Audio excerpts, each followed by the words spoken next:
we got to start with Pitch Perfect, obviously. What was that audition process like?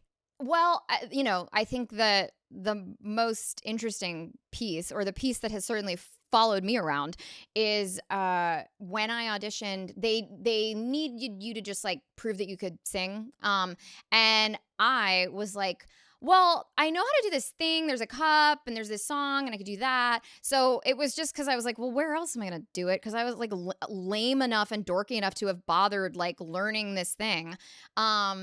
And so I did it for my audition, and they were like, we should put that in the movie. And originally in the script, like Becca, my character's audition song was "I'm a Little Teacup," which I keep meaning to ask the writer Kay Cannon, like, was that meant to be like funny? How would that have worked? How was I supposed to play that? I don't know what I was supposed to do. Would you have gone? Was like, I supposed chill? to like do like a Christina Aguilera version of "I'm a Little Right, like, Teacup," or I'm was a it little supposed to be like oh, I like resent that I have to do this, and but I sound fine. So how they do let you me in think the you would have group. done it? I guess like that. I mean, I would have been relying on somebody to tell me like what the vibe was supposed to be. Right. But luckily, I didn't have to figure that out. So they were like, well, let's do that for Becca's audition, and I was like, great. Making use of a useless skill. And then people, when they saw the movie, like would ask about it and stuff. And so then the studio was like, we should release this as a single. And I was like, what are you, fucking stupid? You want to release this as a single? That's so embarrassing. I'm so embarrassed for us. So they had me like go into the studio for like 20 minutes, a hit that was made in 20 minutes, and just like sing the rest of the song. And I was like in there with a stool and a cup doing the cup in this weird studio. And then they were like, what if we did a music video? And again, I was like, what's going on? This is so, you guys, I'm so embarrassed for you. Like, I just was like, there's no way anybody would care about this. Like, whatever. And so we like make this music video, and then it like, which is, by the way, why am I saying this phrase? Why is this phrase coming out of my mouth? It started climbing the charts. Like, why is this a part of my story and my life? Like, I was just like, what is fucking happening? This is so out of the realm of anything that's supposed to be happening. And I always thought, like, because I was in the middle of making this like indie film, and I'd be getting like texts from people going like, it just like got into the top 10 of like Billboard's top 100. And I was like in the basement of some church, like shooting this tiny little indie film. Meanwhile, I think it was, speaking of the times, Miley Cyrus and Macklemore was like also in the top 10.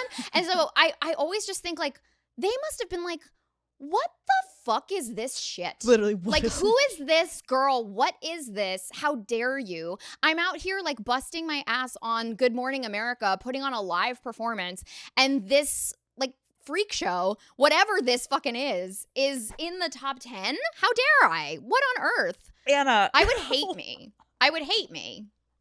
Did you ever learn to be like, damn, that shit's good? They did send me a platinum record, and that was pretty cool. That was pretty bye, cool. bitch. That's literally perfect. Cool. You're like, I guess it was kind of good. I guess when I got my platinum record, that was a good day. insane. That you're like, this is so fucking embarrassing, you guys. And meanwhile, it's like the entire world learned this shit. I remember trying to learn it, Anna. Okay. No, you did not. Oh, I tried. Of course I did. Everyone. I tried. Your face. I couldn't really do it. You shut your face. You fucking invented it. It's so crazy that you brought that to the movie and they were like, yes. Okay, I just realized also while you were talking, which is fun, is I have had on you, Brittany Snow, Adam Devine, and I have had on Rebel. Oh my God. I have almost had like the entire cast. Yeah, you're like collecting all the Pokemon. Yeah. I'm kind of having a good time. How would you describe your guys' friendship on that cast? Honestly, I use this word in the truest sense of like we are a family, like truly in the sense of like we didn't choose each other. Like we didn't ask to be in each other's lives in this way, and we're so bonded.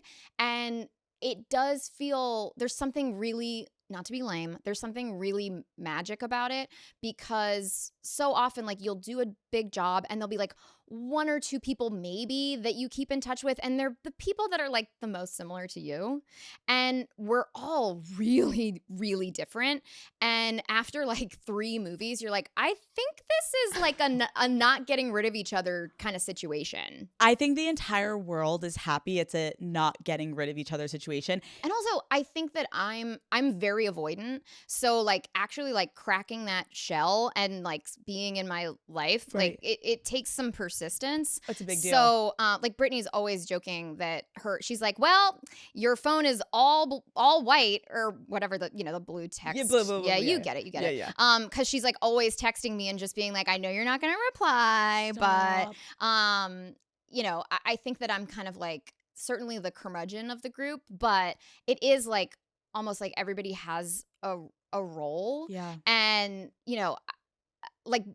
Brittany kind of like brings the party, and Love her. I bring the grumpiness, I guess. Yeah. I don't know. But I am like, it's really interesting because even the girls that are not like one of the closest girls, Yeah. like when they're going through something, I get the call, and it makes me feel so good, because I do feel like that's kind of my role in the group is like, if you're in jail, like my shoes are on. We're getting you out tonight. I don't know how, but we're gonna figure it out. I love Whereas it. like if you need help with like party invitations, like I'm gonna freeze up and be like, I don't know what to do. I don't know. I'm Right. sorry, I have to leave the room right now. Call Brittany. Yeah, call Brittany. Please call Brittany. It's so fun to know that you and Brittany Snow are so close because it like sets something right in the world. Like I like that you guys are friends. I think it also is nice because obviously as like consumers, we know that sometimes on movie sets, like people don't get along. And there's something